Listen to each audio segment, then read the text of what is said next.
आजच्या डिजिटल युगात आपण सर्वजण आर्टिफिशियल इंटेलिजन्सबद्दल बोलतोय. या क्रांतीचा चेहरा असलेले ओपन एआयचे CEO सॅम अल्टमन यांनी नुकतंच एक असं विधान केलंय ज्याने संपूर्ण जगाचं लक्ष वेधून घेतलंय. ज्या माणसाने जगाला ChatGPT सारखं प्रगत साधन दिलं, तोच माणूस आता म्हणतोय की माझ्या मुलाने आयपॅडवर नाही तर मातीत खेळायला हवं.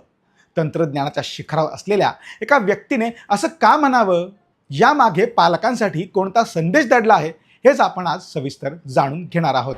सॅम अल्टमन आणि ऑलिव्हर मुलहेरिन यांनी फेब्रुवारी 2025 मध्ये सरोगसीच्या माध्यमातून आपल्या पहिल्या मुलाचं स्वागत केलं.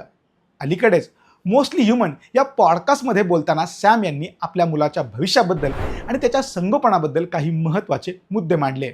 त्यांनी सांगितलं की जेव्हा ते आजूबाजूच्या लहान मुलांना पाहतात तेव्हा त्यांना खूप चिंता वाटते, विशेषतः अशी मुलं जी तासनतास स्क्रीनला चिकटलेली असतात आणि ज्यांच्याकडून आयपॅड किंवा मोबाईल हिसकावून घेणं हे पालकांसाठी मोठं आव्हान बनलंय. सॅम अल्टमन यांच्या मते आजची पिढी मैदानी खेळांपेक्षा डिजिटल जगात जास्त रमते. मुलं खेळणी, निसर्ग आणि प्रत्यक्ष संवाद विसरून केवळ टॅबलेट आणि फोनच्या आहारी गेले आहेत. जेव्हा मी लहान मुलांना आयपॅडचं व्यसन लागलेले पाहतो तेव्हा मला खूप वाईट वाटते, असे सॅम यांनी स्पष्टपणे सांगितले.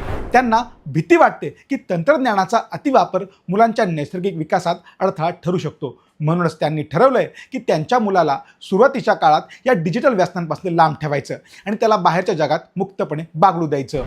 गंमत म्हणजे तंत्रज्ञान बनवणारे हे दिग्गज स्वतःच्याच घरात मात्र अतिशय कडक नियम पाळतात.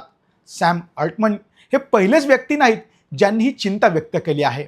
याआधी मायक्रोसॉफ्टचे बिल गेट्स यांनी आपल्या मुलांना वयाच्या 14 वर्षापर्यंत मोबाईलच दिला नव्हता. स्टीव्ह जॉब्स यांनी जगाला आयपॅडची ओळख करून दिली. त्यांनी स्वतःच्या घरात मुलांच्या आयपॅड वापरावर मर्यादा घातल्या होत्या. अगदी अँथ्रोपिकचे जॅक क्लार्क सुद्धा आपल्या मुलांना यूट्यूबपासून लांब ठेवतात.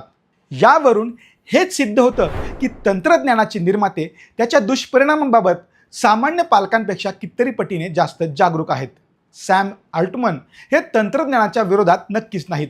त्यांनी स्वतः कबूल केलं आहे की मुलांच्या संगोपनासाठी त्यांनी ChatGPTची मदत घेतली होती.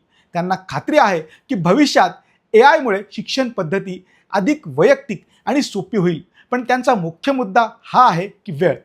मुलांच्या मेंदूचा विकास होत असताना त्यांना नैसर्गिक अनुभवांची गरज असते. मातीत खेळणं, पडणं, लागणं, प्रत्यक्ष मित्र बनवणं, यातून जे शिक्षण मिळतं ते जगातील कोणताही प्रगत आयपॅड किंवा AI देऊ शकत नाही. सॅम अल्टमन यांचं हे विधान आजच्या प्रत्येक पालकासाठी डोळे उघडणारं आहे.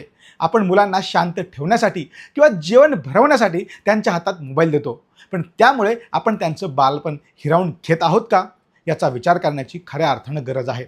तंत्रज्ञान हे आयुष्याचा भाग असावं, पण ते संपूर्ण आयुष्य असू नये.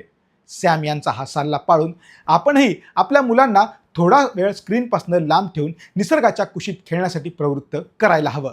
शेवटी मातीत खेळून तयार झालेलं बालपण हे डिजिटल जगापेक्षा कधीही समृद्ध असतं.